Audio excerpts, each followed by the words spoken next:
Lou Raguse is in the newsroom with the auditor's report that includes stunning revelations on how Minnesota's Department of Human Services handled kickback claims in autism centers. Lou?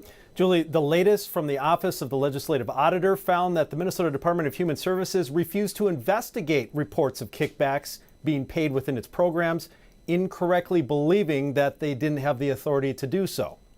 How much are you going to be able to pay back? When Abdi Najib Yusuf and Asha Hassan started building up their fraudulent autism centers, they admit recruiting and paying kickbacks to families willing to enroll their kids to increase the amount of taxpayer money they could steal. Kickbacks have been proven to play a key role in defrauding welfare programs when criminal providers need real clients or patients. Kickbacks have been illegal for decades. Which is what makes the latest revelation by the Office of the Legislative Auditor such a head-scratcher. Did DHS send the kickback cases to federal investigators? In the 3 cases that we identified in this review, they did not refer any of the 3 cases to law enforcement or any other investigation agency. And not only that, but they didn't even flag them for future That's investigation? correct. Deputy Legislative Auditor Catherine Tyson says DHS told her team they didn't believe until last year that they had the authority to investigate allegations of kickbacks.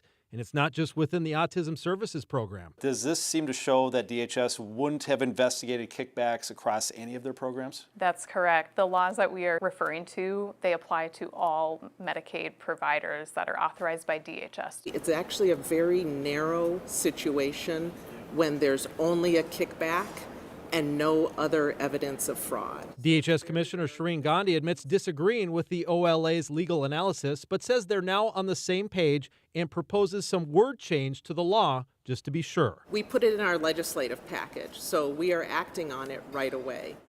So part of what makes this whole thing baffling is that both the OLA report and Commissioner Gandhi say that they identified this, that DHS identified this as an issue back in 2019, yet DHS did not change its rules, and the legislature did not change the law over the past 7 years to fix the perceived problem. And again, the auditors believe that DHS had the authority to investigate kickbacks all along, Julie. It just is so maddening, Lou. I guess I don't understand. So they saw that, and not only did they not investigate it, but to be clear, they didn't report it to anybody else to investigate it. That's right. This afternoon, Commissioner Gandhi incorrectly said that they forwarded these cases to federal investigators. She issued a correction saying that they did not.